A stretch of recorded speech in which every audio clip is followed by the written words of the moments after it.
The year was 1874, and Silver Creek lay quiet beneath the weight of a desert noon. The town was small, a smudge of wooden shacks and dust nestled between red sandstone hills, but its silence was heavy with judgment. It was the kind of place where every man's story was known, except one, the man they called Taza. He wasn't born of Silver Creek. He came one summer riding a tired bay horse, his skin burned dark by the sun, and his face carved with scars that spoke of battles no one dared to ask about. His eyes were a deep, unreadable black, the color of storm clouds over the mesas, and his hair, long and straight, hinted at his Apache blood. The townsfolk took one look and turned their backs. They whispered words that burned hotter than gunpowder. Half-breed, savage, war dog, he never answered them. Instead, he took to working on the edge of town, mending wagons and horseshoes for whoever was desperate enough to trade with him. He spoke little, kept to himself, and lived in a small shack by the river, where the cottonwoods stood like sentinels watching over his solitude. Every morning, before the sun bled fully into the sky, Taza was already at the forge. The ring of his hammer echoed across the valley, steady, measured, like the beating of a heart that refused to give up. Sweat glistened on his shoulders and smoke rose from the coals as sparks danced like fireflies in the dark. But no one came near unless they had to. Even the children, wild as jackrabbits, were told not to go near the Apache's place. Silver Creek wasn't a cruel town by nature, just a scared one. Too many graves marked by simple wooden crosses told stories of raids, burned ranches, and lost loved ones. It didn't matter that Taza had never raised a gun against them. His face alone was reminder enough of pain they hadn't yet learned to let go. Then came Abigail Monroe. She arrived one April morning, stepping off the stagecoach in a swirl of dust and curiosity. Her father, Dr. Jeremiah Monroe, was the town's new doctor. A man of reason and science, gray-haired and mild-tempered, come west from St. Louis in search of drier air for his lungs. Abigail was not like the women of Silver Creek. She carried herself with quiet confidence, her auburn hair tucked neatly beneath a wide-brimmed hat, her dress simple but clean. The journey had tired her, but her eyes, the color of clear sky after rain, took in the world with wonder instead of fear. She noticed everything that day.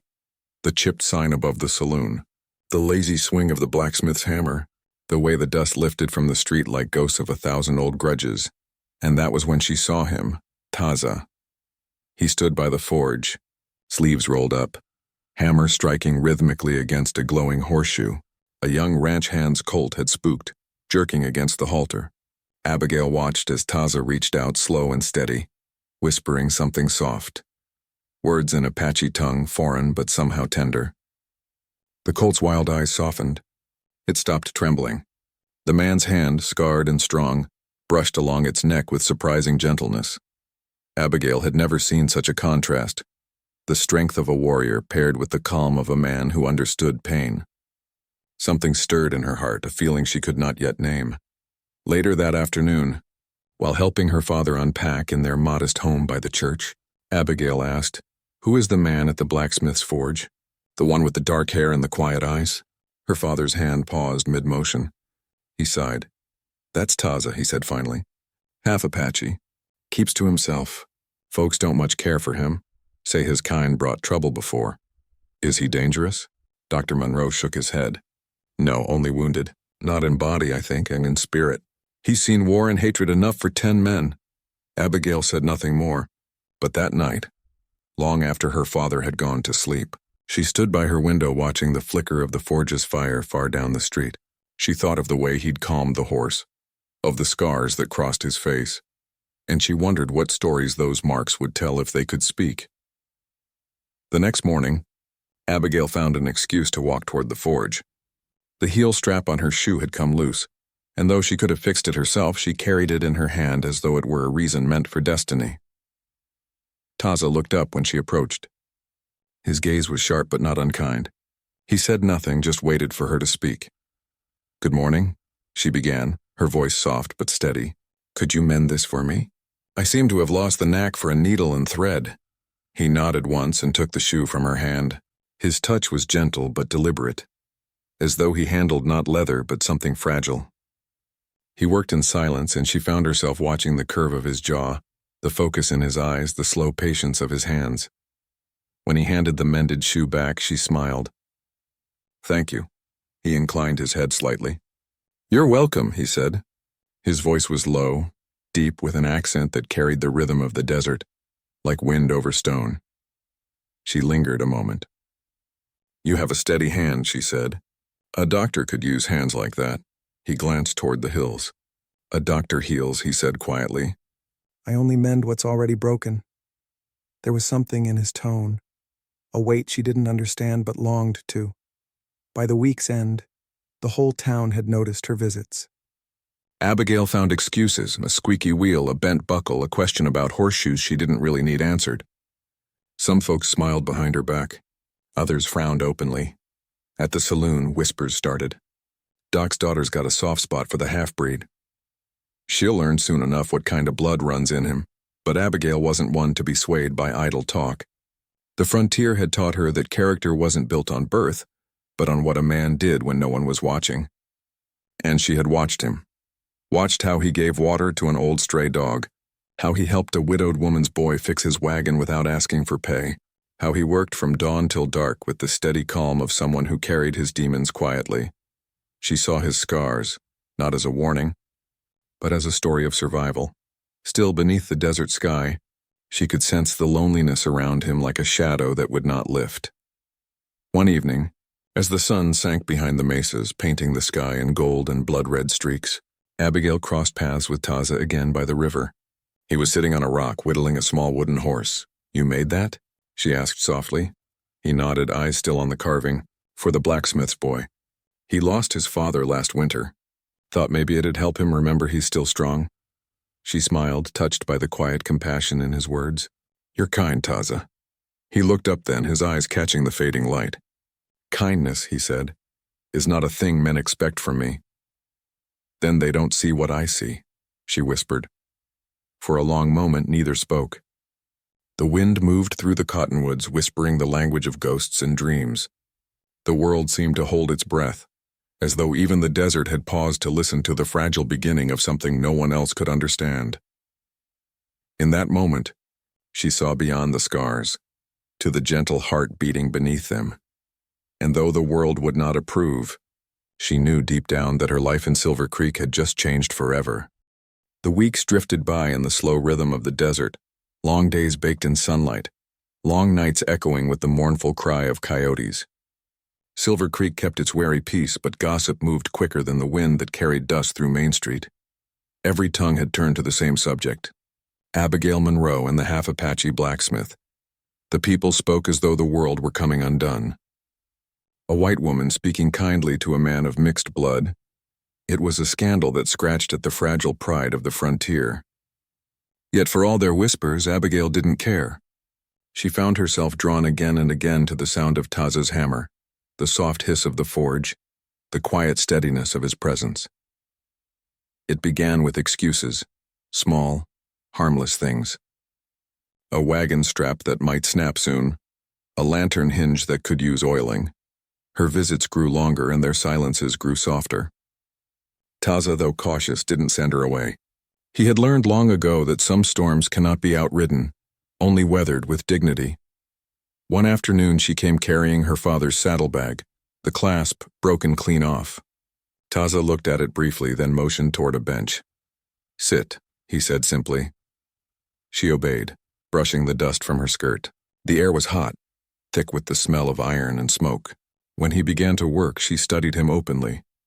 The curve of his shoulders beneath the worn linen shirt, the faint shimmer of sweat along his neck, the way his hands moved with such care despite their strength.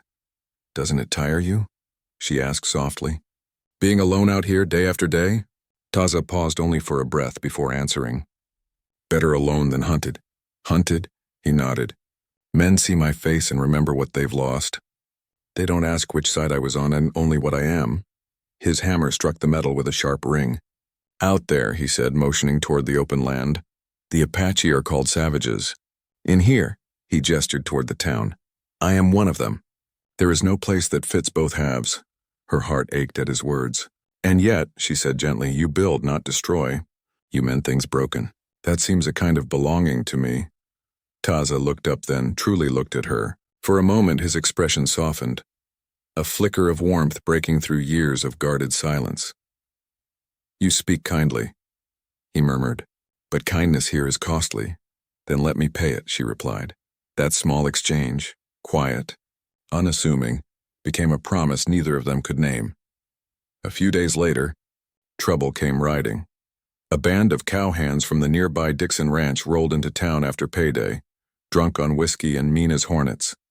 Among them was Clay Harker, a man with a cruel streak and a reputation for getting his way. He had long taken a fancy to Abigail, though she had never given him the time of day. When he saw her standing near the forge, talking with Taza, something ugly kindled in him. "Well, ain't this a sight?" Clay jeered, swaggering forward. "Doc's girl keeping company with redskin trash." Abigail froze, her cheeks flushing with anger. But before she could speak, Taza's hand came up slightly, calm, warning her not to rise to it. Clay saw the gesture and laughed. "Look at him," he sneered. "Got himself a fine lady now. Tell me, savage, do you take payment in scalps or kisses?" The words were meant to wound, but Taza said nothing. His silence only stoked Clay's rage. He shoved Taza hard in the chest. "You hear me talking to you?" Taza didn't move, only looked at him with a stillness that made Clay's drunken grin falter. Cosiza said quietly, "You don't want this fight." But Clay was too far gone to heed reason. He swung. What happened next was faster than sight, a blur of motion, a clang of iron. Taza caught Clay's arm mid-swing, twisted it, and sent him sprawling into the dust with a single, controlled movement. He didn't strike back, didn't even raise his voice. The other cowhands started forward, hands twitching toward their belts, but Abigail stepped between them. "That's enough," she cried. "Leave him be." Her voice rang through the street, sharp as a pistol crack. The crowd that had gathered went silent. Clay climbed to his feet, his pride bleeding worse than his lip. "You'll regret this, lady," he spat. "You and your pet savage both." He staggered away, but not before the crowd had seen what they needed to see. The daughter of Silver Creek's doctor defending the outcast Apache. By nightfall, the story had spread through every doorway and saloon table. Abigail's father confronted her over supper. "Abby," he said, setting down his fork, "you're playing with fire. The town's not ready to understand." She looked at him steadily. "Shouldn't someone teach them then?" Dr. Monroe sighed. "You're your mother's child, stubborn as the sun." "She would have stood for what's right," Abigail replied softly. He nodded, a ghost of pride in his eyes. "Aye, and so do you. Just be careful. This land is quick to judge and slow to forgive." That night, as the lamps burned low, Taza sat by the river again. He stared at the reflection of the moon on the water, his mind a tangle of thoughts. He had faced hate before, in battle, in exile, in silence. But never like this. Never with someone else's safety tied to his fate. When he heard the soft crunch of footsteps behind him, he knew without turning that it was her. "You shouldn't be here," he said quietly. "I couldn't sleep," she replied, sitting beside him. "I keep hearing the things they said about you." He looked toward the hills. "Words are wind. They sting, but they pass, do they?" she asked. "Because I see how you look away when they speak. As if you've heard it all your life," he didn't answer. Instead, he handed her a small object, a simple pendant carved from bone, a shape of a bird, its wings spread wide. "My mother made this," he said softly. "She said it was a spirit of freedom, something no man can cage. When I went to war, she tied it around my neck. I keep it now as a memory." Abigail held it gently. "It's beautiful. It's all I have left," he said. "Everything else was burned away. My people, my home, even my name. Taza means child. It was what my mother called me when I was too small to know what the world would make of me." Her throat tightened. "Then I will remember it that way. Not what they call you, but what she saw." He turned to her, the firelight from a nearby lantern catching the softness in her eyes. "Why do you do this?" he asked quietly. "Why speak to me when it costs you peace with your own people?" "Because peace built on hate isn't worth keeping," she whispered. "And because I see you." For a long moment the desert around them vanished. No town, no whispers, no scars. Only two souls bound by something wordless and fragile as light. Taza reached out, hesitant, his fingers brushing hers. The touch was feather soft, yet it burned through them both like sun-warmed steel. Then he pulled back, voice rough. "Go home, Abigail. They will come to hate you for standing beside me. She smiled sadly. Then let them. You've borne hate alone long enough. When she left, the night wind followed her down the path, carrying with it the faint rhythm of the forge, iron against iron, heart against heart. And though no promise had been spoken, both knew it had already been made, somewhere between the beating of that hammer and the silence that lingered after. The summer of 1874 deepened, and the land around Silver Creek grew restless. The wind came dry from the south, carrying with it the scent of dust and something darker. Fear. It began with a single rumor, as most evils do. Someone said that Apache riders had been spotted near Coyote Canyon, their campfires seen on the ridge. Someone else swore a rancher's herd had been found slaughtered, arrows left in the dirt like a signature. By sundown, the story had turned to truth in the mouths of frightened men. The saloon filled fast that night. The air was thick with whiskey, gun oil, and the sound of anger building like thunder. Clay Harker was there, his bruised pride still smarting from the day Taza had thrown him into the dust. He stood on a chair and raised his glass. "You all know who's to blame," he shouted. "The Apache devil's been living right here among us, laughing while his kin rob and kill our stock." Murmurs rippled through the crowd. The town marshal, Eli Turner, leaned against the wall, jaw tight. He wasn't a cruel man, but neither was he brave enough to fight the tide. Dr. Monroe tried to speak. "Now wait a minute, Harker. There's no proof the Apaches are behind this. Proof?" Harker barked, slamming his glass down. "I seen the tracks. I seen what they done to the Dixon herd. You think that half-breed out there don't know nothing about it? He's been sending smoke signals to his brothers, I tell you." A roar of agreement went up. Men fetched rifles from the racks. Others began shouting for ropes. When word reached Abigail, she ran from her home, heart pounding like hoofbeats. She found Taza at his forge, hammer in hand, unaware of the storm rolling toward him. "Taza," she gasped. "They're coming. They're saying you led your people to the Dixon ranch." You must leave. He didn't move. His face was calm, too calm. "If I run, I'll be guilty in their eyes." "If I stay, maybe one will listen." "They won't," she pleaded. "You know they won't." He met her gaze, and for a moment she saw the steel beneath his calm. "You once said kindness was worth the cost. Truth is the same." Before she could answer, the sound of boots and shouting filled the street. The mob came like a wave of dust and hate, torches in hand, faces twisted with fear. They surrounded the forge, guns drawn, led by Clay Harker. "There he is," Harker shouted. "The half-breed rat." Marshal Turner raised a hand. "Hold up, boys. Let's hear him out. Talk's over," Harker snarled. "I say we string him up and send a message to his kind." Abigail stepped forward, her voice cutting through the noise. "You'll do no such thing? This man's done nothing but help this town. He's mended your wagons, your horses. Stay out of this, Miss Monroe," Clay snapped. "You don't know what these people are capable of." "I know what you're capable of," she shot back. "Lies and cowardice," the crowd murmured, uneasy. Taza took a step forward, hands open. "Listen to me. The tracks you found, they weren't Apache. I saw them myself. They were boot tracks, not moccasins. White men using fear to cover their theft," Harker sneered. "You expect us to believe that?" "Believe what you will," Taza said. "But an Apache would never waste meat.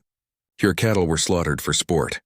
The logic of it gave some men pause, but Clay was too far gone. He raised his rifle. Enough talk, the shot never came. A shout rang from the edge of town. "Fire! Fire by the river!" The mob turned. Flames licked up the sky. The cabins near the water were ablaze. Women screamed. Someone cried that a child was trapped. Without a word, Taza ran toward the fire. Abigail followed close behind. The mob hesitated. Fear turned to confusion and then broke apart, running after them. The riverbank was chaos. Smoke poured from a burning shack, and above the roar of the flames came the thin, terrified wail of a child. "It's Mrs. Greeley's boy," someone yelled. "He's inside." Before anyone could move, Taza was already through the door. The heat was fierce, the air thick with smoke. Abigail stood helplessly outside, tears streaking her soot-stained face as she prayed. Moments later, he emerged, the child clutched to his chest, his shirt aflame. Abigail ran forward, tearing off her shawl to smother the fire. He dropped to one knee, coughing hard, blood on his lips. The boy was alive, sobbing but safe. For a heartbeat, the world stood still. The mob that had come to hang him now stood staring at the man who'd risked his life for one of their own. Abigail's hands trembled as she pressed them to his wounds. "You're hurt," he shook his head weakly. "Not bad. He's safe. That's all that matters, but it was bad." The bullet lodged in his side, the one she hadn't seen until now, told her he'd been shot in the chaos. "Who fired?" she demanded, turning on the crowd. "Who shot him?" No one answered. The flames crackled, devouring the night silence. Marshal Turner knelt beside them, shame in his eyes. "We were wrong," he said hoarsely. "God help us, we were wrong." Abigail tore a strip from her skirt and pressed it against the wound. "Help me get him to my father's," she said. The men who had come to kill him now carried him carefully through the smoky dark, guilt heavy as stone in their hearts. By morning, the truth had spread faster than fire. Turner and his deputies found the real culprits, a gang of white drifters who'd been using stolen horses and Apache-made arrows to cover their crimes. When the proof came, the stolen cattle hides, the false tracks, the shame of Silver Creek settled deep. Men who had spat at Taza now stood silent when his name was spoken. They avoided Abigail's eyes, unable to face the truth she had always known, that the outcast they'd hated had a nobler heart than any of them. In her father's cabin, Taza lay pale and still, bandaged and weak. Abigail sat by his bedside, her hand clasping his. She had not left his side for 2 days. On the third dawn, his eyes fluttered open. "Still here?" he murmured, voice dry as desert wind. "Always," she whispered, smiling through tears. He studied her face, the dark circles under her eyes, the ash that still clung to her hair. "You should not have followed me into the fire." "I didn't," she said softly. "You carried me there," he smiled faintly. The first true smile she'd seen from him. Small, weary, but full of something gentle and unguarded. Outside, the morning light fell golden through the cottonwoods. Silver Creek was quiet again, but the quiet felt different now, less heavy, more human. Abigail brushed a lock of hair from his brow. "You saved them, Taza. They'll never forget." "Maybe," he said weakly. "But forgiveness is slower than fire." She leaned close, her voice trembling. "Then I'll wait as long as it takes." And as his hand closed around hers, the sound of the forge's hammer seemed to echo again, steady, enduring, like the beat of a heart that refused to die. For many weeks the wind over Silver Creek blew gentle and still. The fires had gone out, but the memory of that night lingered, smoke clinging to the town's conscience. The people spoke Taza's name in whispers now, not with hate, but with a shame that softened their voices. He lay in Dr. Monroe's cabin, drifting between fever and silence, his skin pale beneath the bronze. The bullet wound had festered, and though Abigail's hands were tireless, her heart feared she was losing him. She barely slept. Every morning she boiled water, washed his bandages, and read aloud to him from a small leather-bound book of poetry her mother had once cherished.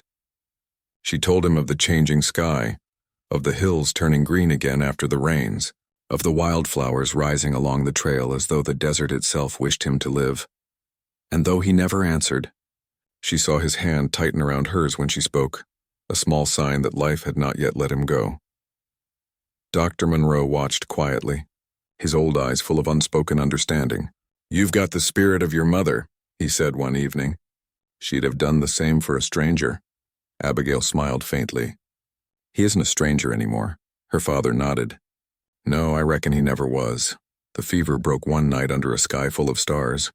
Taza awoke to the sound of crickets and the faint smell of sage drifting through the open window. He turned his head and saw Abigail asleep in a chair beside him, her hand still resting on his. For a long moment, he simply looked at her. The faint freckles across her cheeks, the strands of hair that had slipped free from her braid, the softness in her lips even in sleep. A strange warmth filled his chest, one that had nothing to do with pain. When she stirred, he spoke her name softly. "Abigail." Her eyes opened, and the tears came instantly when she saw him awake. "Taza," she whispered, pressing her hand to his cheek. "Thank heaven. You've been between this world and the next for days." He gave a faint, wry smile. The next was quieter. She laughed through her tears. "Don't you dare leave me there again." He turned his gaze toward the window where dawn painted the desert gold. "You stayed?" "Of course I did. Even when the town turned against you?" She nodded. What they think doesn't matter anymore. I've seen who you are. They'll see it too in time. He was silent for a long while, then said, "In my mother's tongue there is a word, nada.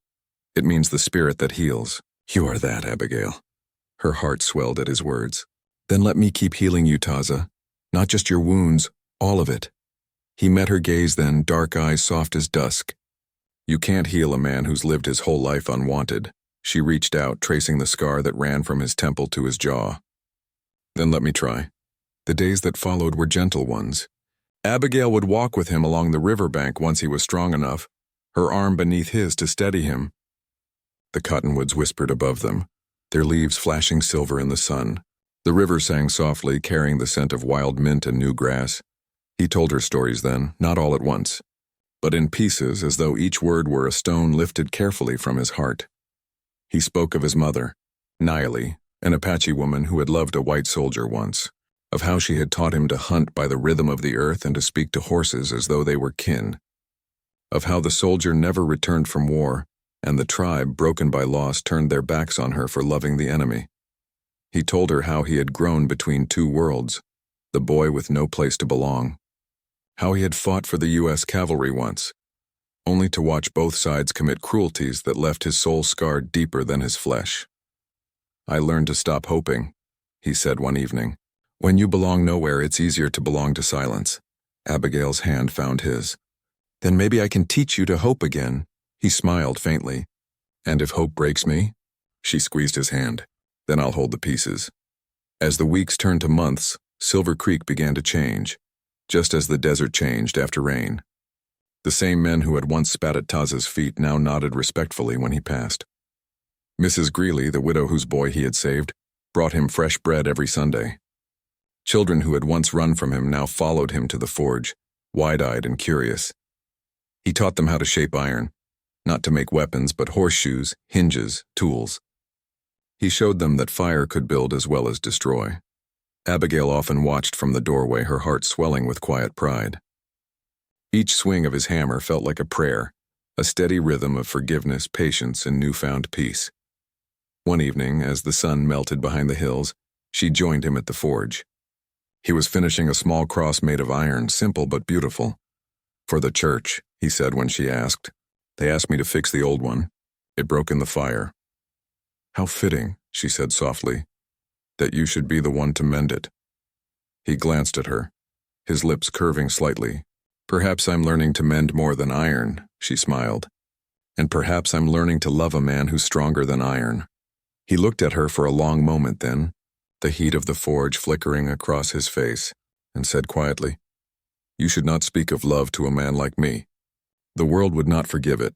She stepped closer. "Then let the world burn. I'd still love you." His breath caught, the words, the nearness, the fierce light in her eyes. He reached out, cupping her cheek with a hand that trembled slightly, rough from work but tender in its touch. "You don't understand what that means," he whispered. "I do," she said.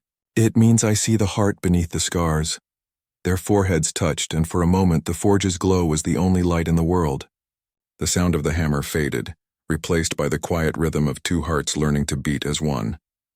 By early autumn, the town's bitterness had softened into acceptance. Even Marshal Turner tipped his hat when he passed the forge. Dr. Monroe, too, saw the change in his daughter, how her laughter had returned, how her purpose had deepened. One evening, as they sat on the porch watching the sunset, he said gently, "He's a good man.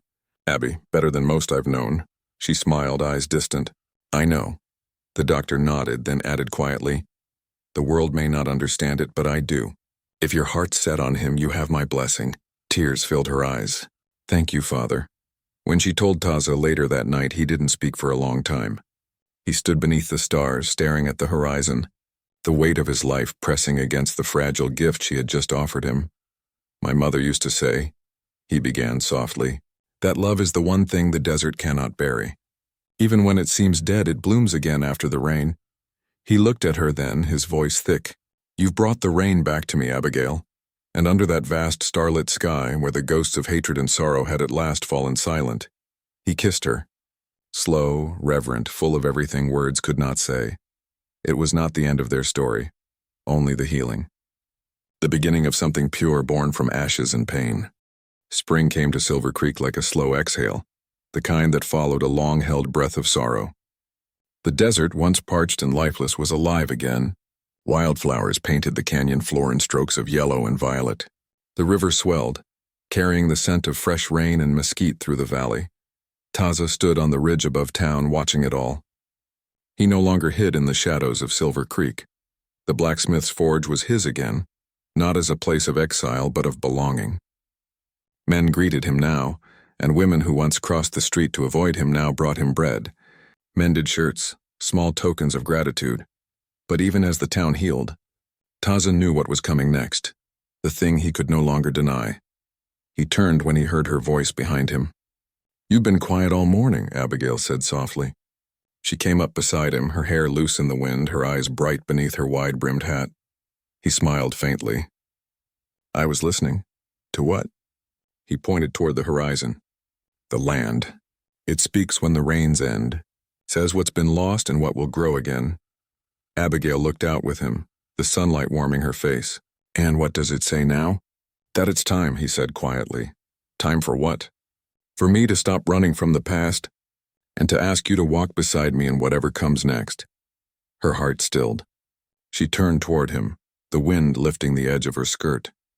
He reached into his pocket and pulled out something small, a ring he had made himself, simple and strong, forged from silver and engraved with a pattern of tiny feathers. "It's not gold," he said softly, "but it was made with steady hands and truth." Abigail's throat tightened. "Taza, I don't have much to offer," he said, voice low. "Just a cabin by the river, a forge, and a heart that's been beaten and burned but still belongs to you." Her eyes filled with tears. "That's all I ever wanted." When she placed her hand in his, the desert wind seemed to pause. The world around them held its breath. Two souls once divided by hate, now bound by something that no boundary could break. Word spread fast through Silver Creek. At first, the town met the news with silence, not the old silence of contempt but one of disbelief. A white woman marrying an Apache man? Even after all that had happened, it was something the frontier had not yet learned how to see. But the silence didn't last. The preacher, a kind old man named Reverend Caldwell, stood before his congregation that Sunday and said plainly, "A heart is a heart, and the Lord himself never marked the color of love." It was enough. The church filled on the day they wed. Some came out of curiosity, others from guilt, but most came because they could no longer deny what they had witnessed, the kind of love that changes people. Abigail wore a white dress her father had ordered from St. Louis, simple but elegant. Taza stood beside her in a freshly pressed shirt and vest, his hair tied back, his expression calm but glowing with quiet pride. When the preacher asked if they would take one another, for better or worse, in the eyes of God and man, Abigail's voice trembled but did not falter. "I will," she said. And when it came his turn, Taza's deep voice carried through the room like the steady beat of a drum.